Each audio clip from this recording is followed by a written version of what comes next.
So sa comment ko na respect all religion, all other religions. Kasi paniniwala yan ng mga tao.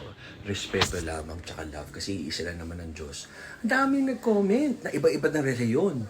Na sila raw yung tama. Di ko na lang babanggitin kasi di ba syempre nakaka-offend. Parang ano raw kung mali daw yung relihiyon o Diyos ng iba. Respect pa rin ba? Parang sino ka para humusga sa paniniwala ng tao? Di naman siya gumawa ng masama sa'yo o sa batas natin, di ba?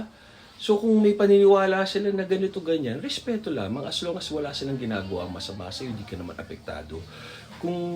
Kumbaga ipipilit mo yung relihiyon mo sa kanila, ano ka, monarchy ka, ano ka, di ba parang sapilitan? Napakasama yan, tinanggalan mo sila ng choice. Dapat bawat tao may choice. Si Diyos nga, si God nga, di ba? Si Lord Jesus, binigyan tayo ng choice para mag-decide.